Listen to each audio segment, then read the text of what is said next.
ఢిల్లీలో జంతర్ మంతర్ దగ్గర జరిగినటువంటి నిరసన కావచ్చు, ఆ తర్వాత విద్యార్థుల మీద జరిగినటువంటి లాఠీ చార్జ్ కావచ్చు,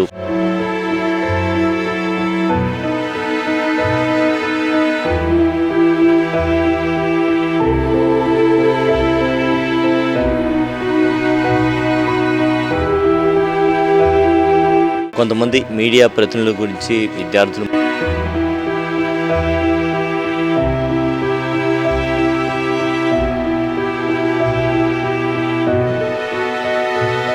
పోలీసు వాళ్ళు ఎప్పుడు ముందు వాళ్ళు రాళ్ళు వేసి గలబా చేసి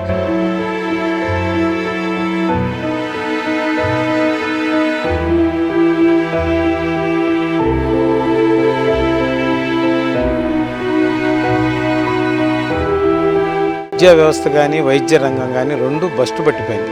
స్వాతంత్రం కోసం మనోళ్ళు పెద్దోళ్ళు కొట్టుకున్నారు చేశారు, కానీ ఇప్పుడు చూస్తుంటే మనలో మనమే కొట్లాట, మనలో మనమే రాగద్వేషాలు. వాళ్ళకందరూ సపోర్ట్ చేసి ఖచ్చితంగా మన విద్యాశాఖ మంత్రి రాజీనామా చేసేదాకా పోరాటం వాళ్ళు కొనసాగించాలని మేము కోరుకుంటాం.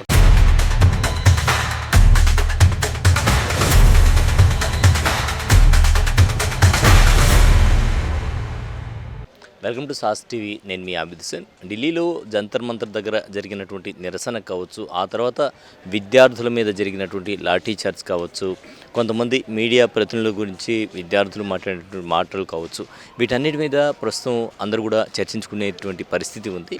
అయితే ఈ నేపథ్యంలో ఈ లాఠీ చార్జ్ మీద ప్రజలు ఏమనుకుంటున్నారు, పబ్లిక్ ఒపీనియన్ ఏంటి అనే విషయంపై మనం అభిప్రాయ సేకరణలో భాగంగా నెల్లూరు ఏసీ సుబ్బారెడ్డి స్టేడియంలో ఉన్నాం. ఇక్కడ మనతో పాటు ఒకరున్నారు, వారిని అడుగుదాం. సార్, ఢిల్లీలో జంతర్ మంతర్ దగ్గర విద్యార్థుల మీద, అంటే 10+2 చదివేటువంటి విద్యార్థులు కావచ్చు, అక్కడికి వచ్చినటువంటి నిరసనకారులు అయితే వారి మీద లాఠీ చార్జ్ చేయడం అనేది సమంజసమేనా?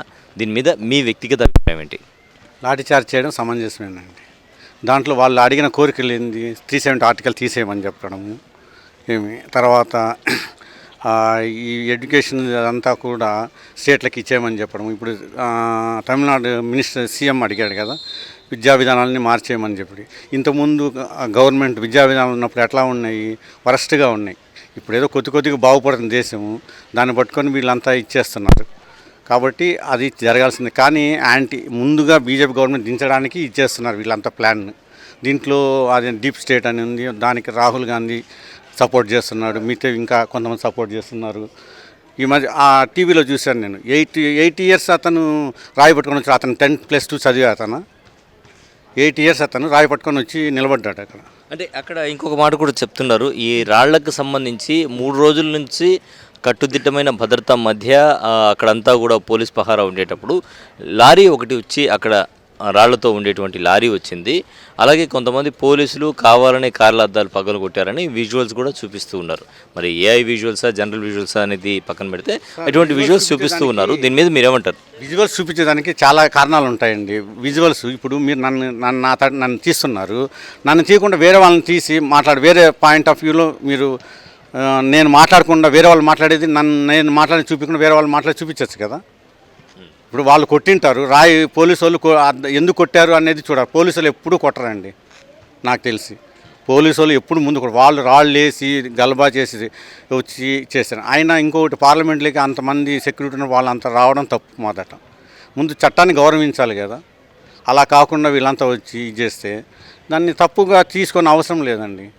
అలాగే నీట్ పేపర్ లీకేజీకి సంబంధించి మాట్లాడుకుంటే పదే లీకేజీ జరగడం వెనుక కారణాలు ఏంటంటారు? దీన్ని మీరు సమర్థిస్తారా?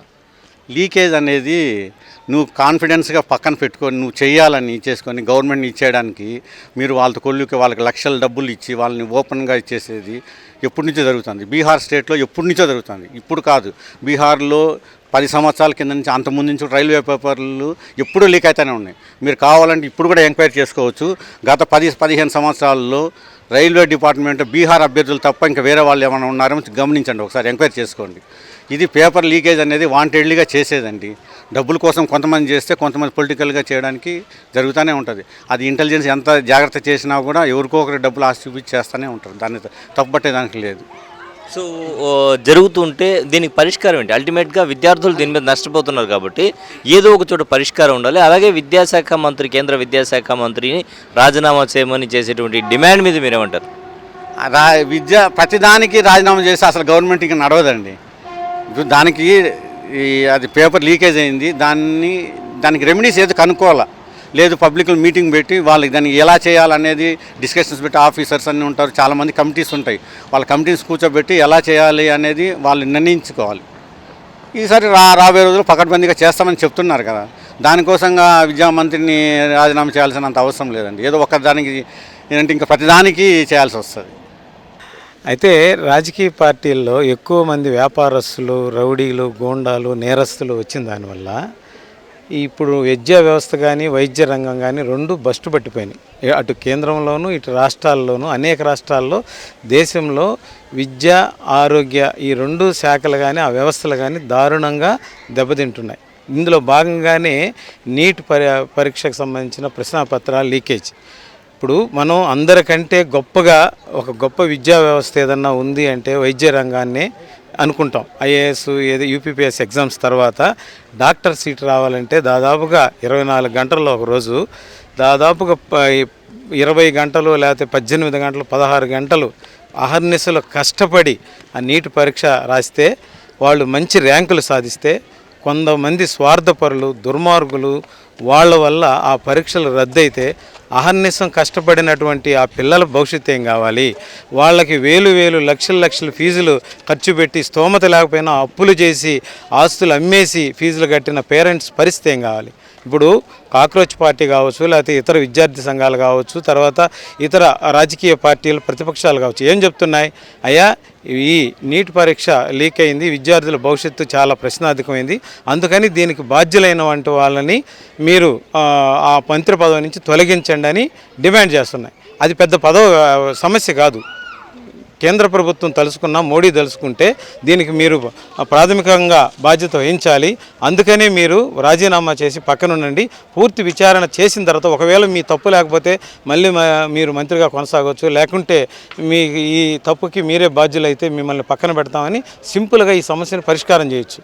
కాక్రోచ్ జనతా పార్టీ కూడా ఏర్పడడం ఎందుకు జరిగింది? విద్యార్థులు ఈరోజు ఉన్నటువంటి పరిస్థితిని చూస్తే మామూలుగా ఉద్యోగాలు లేనటువంటి పరిస్థితి ఏర్పడింది. పాత రోజుల్లో ఉద్యోగాలు లేనటువంటి పరిస్థితుల్లో విద్యార్థులందరూ కూడా నక్సలిజానికి వెళ్ళిపోవడం జరిగింది. ఈరోజు ఎప్పుడైతే నక్సలిజం ఫెయిల్యూర్ కావడం జరిగిందో ఈరోజు సాఫ్ట్వేర్ రంగం కూడా పూర్తిగా విఫలం కావడం జరిగింది. ఎప్పుడైతే ఈ సాఫ్ట్వేర్ రంగం విఫలం కావడం జరిగిందో విద్యార్థులకి ఏంటా పరిస్థితి అనేటటువంటిది ఆలోచించేటువంటి పరిస్థితి ఏర్పడినటువంటి పరిస్థితి ఉంది ఈరోజు.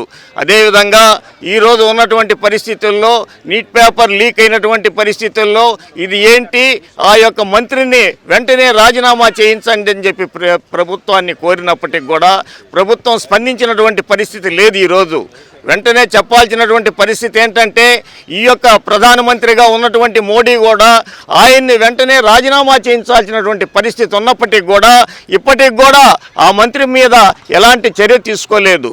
నువ్వు చర్య తీసుకోకుంటే పోయావు, నీ యొక్క ముఖ్యమైనటువంటి మంత్రి కాబట్టి వెంటనే ఏరే శాఖకు అతన్ని ట్రాన్స్ఫర్ చేయి, అంతేగాని ఆ విద్యాశాఖ మంత్రిగా ఉన్నటువంటి పరిస్థితి మంచిది కాదని విద్యార్థులంతా ఓడే కూస్తూ ఉంటే నువ్వు ఎందుకు దాన్ని స్పందించడం లేదనేటటువంటిది కూడా ఈ ప్రభుత్వాన్ని అడుగుతూ ఉన్నాను. స్వాతంత్రం కోసం మన వాళ్ళు పెద్దోళ్ళు కొట్టుకున్నారు, చేశారు, కానీ ఇప్పుడు చూస్తుంటే మనలో మనమే కొట్లాట, మనలో మనమే రాగద్వేషాలు, అసలు ఈ పేపర్ లీకేజ్ వల్ల ఎంతోమంది భవిష్యత్తు నాశనం అవుతున్నాయి. మరి దాని గురించి మాట్లాడే వాళ్ళు నిలబడితే వాళ్ళని కఠినంగా శిక్షించడము, వాళ్ళని ఘోరంగా కొట్టడము, ఇలాంటి విషయాలన్నీ చూస్తూ ఉంటే మరి దేశం చాలా క్లిష్టమైనటువంటి పరిస్థితిలో పడిపోతుంది. శత్రు దేశాలు మన దేశాన్ని చూస్తే నవ్వుకుంటున్నాయి. అలాంటి పరిస్థితులు మనం చూస్తున్నాం ఈరోజు. అంతేకాదు మళ్ళీ ఇది ఎలా ఉంటుందంటే 2 రోజులు హాట్ టాపిక్గా ఉంటుంది, తర్వాత మళ్ళీ ఇంకో కొత్త ఇష్యూ, ఇట్లా ప్రభుత్వం ఎలా ఉందంటే ఇప్పుడు పరిస్థితులు ఎలా ఉన్నాయంటే దీనికి తగ్గట్టుగా ఏదైనా కొత్త న్యూస్ తీసుకొచ్చేస్తారు, మళ్ళీ ఇది మారిపోద్ది. కానీ ఎప్పుడైతే దీని మీద స్టాండ్ అవుతారో ఖచ్చితంగా మన దేశం బాగుపడుతుంది. లాఠీ చార్జీని అయితే వాస్తవం ఖండిస్తున్నాము. వాస్తవంగా నిన్న రాహుల్ గాంధీ చెప్పడం అంటే 51 సార్లు రీకైనాయంట ప్రశ్నాపత్రాలు. అది చాలా సిగ్గుచేటు ప్రభుత్వానికి. వాస్తవంగా కేంద్ర మంత్రి రాజీనామా చేయాలి, నైతిక బాధ్యత వహించాలి. కానీ లాఠీ చార్జ్ చేసి ఈ విధంగా ప్రజాస్వామ్యాన్ని అణిచివేయాలనేది మాత్రం నిరంకుశ ధోరణి. దాన్ని మేము ఖండిస్తున్నాం. విద్యాశాఖ మంత్రి వెంటనే రాజీనామా చేయాలి. అలాగే ఆ వీడియోలు చూస్తుంటే పిల్లల్ని శీలలు పెట్టి కొట్టడం, తర్వాత వచ్చేసి లాఠీలతో అమానుషంగా అంత దారుణంగా కొడతా ఉంటే కన్నీళ్లు గారుతూ ఉన్నాయి ప్రతి భారతీయుడికి. ఇది ఖచ్చితంగా ప్రతి భారతీయుడు ఖండించాల్సిన విషయం. అట్లాగే రాజీనామా డిమాండ్ని ఖచ్చితంగా తీసుకొచ్చి ఖచ్చితంగా అతను రాజీనామా చేయాలి. అప్పుడు దాకా వాళ్ళు ప్రొటెక్ట్ కూడా సీజేపీ ఆపేటట్లేరు. సెరైటికల్గా ఒక పార్టీని పెట్టి వాళ్ళు దాన్ని ఇంత పెద్ద ఎత్తున తీసుకోబోతుంటే వాళ్ళందరికీ మనం ఖచ్చితంగా సపోర్ట్ చేయాలి. అట్లాగే అతను రాజీనామా చేయాలి. అంటే సీజేపీ భవిష్యత్తులో ఒక రాజకీయ పార్టీగా అవతరించేటువంటి అవకాశం ఉందా? సీజేపీ రాజకీయ పార్టీగా అవతరించిద్దా లేదా అనేది పక్కన పెడితే వాళ్ళు తీసుకున్న పాయింట్ అనేది ఉంది కదా, నీటు లీక్ అనే విషయం, ఆ విషయం మీద వాళ్ళు ఖచ్చితంగా స్టాండ్ తీసుకున్నారు కాబట్టి వాళ్ళకందరూ సపోర్ట్ చేయాలి. అది రాజకీయ పార్టీ అయితే ఇప్పుడు కాదు, ప్రజెంట్ అది ఒక సెరైటికల్ పార్టీ కాబట్టి ఖచ్చితంగా వాళ్ళకందరూ సపోర్ట్ చేసి ఖచ్చితంగా మన విద్యాశాఖ మంత్రి రాజీనామా చేసేదాకా పోరాటం వాళ్ళు కొనసాగించాలని మేము కోరుకుంటాం. ఇది సీజేపీ ఏదైతే నిరసన చేస్తుందో ఇది కేవలం రాజకీయ కారణాలతో జరుగుతున్న నిరసన అని కూడా మాట్లాడుతున్నారు. దాని మీద రాజకీయ కారణాలకు సంబంధించింది కాదు, కానీ ఇది చేయాల్సిందే. ఎవరికైనా ముందుకు ఉపయోగపడేది కాబట్టి కంపల్సరీగా చేయొచ్చు, చేయాలి కూడా. నాకు తెలుసు విద్యార్థుల మీద జరిగినటువంటి లాఠీ చార్జ్ మీద మీరేమంటారు? అది మంచిది కాదు. విద్యార్థుల మీద లాఠీ చార్జ్ చేయడం అనేది మంచిది కాదు. వాళ్ళు ప్రశాంతంగా చేస్తున్న దాని మీద వాళ్ళు లాఠీ చార్జ్ చేయడం అన్నది అది పొరపాటు, మంచిది కాదు అసలు. Right sir. ఓకే. సో మొత్తానికి ఈ నిరసనకు సంబంధించి భిన్నాభిప్రాయాలు వ్యక్తమవుతూ ఉన్నాయి. ప్రధానంగా తీసుకుంటే విద్యార్థుల మీద లాఠీ చార్జ్ చేయడం అనేది మాత్రం ఖండించదగ్గ విషయం అని చెప్తూ ఉన్నారు.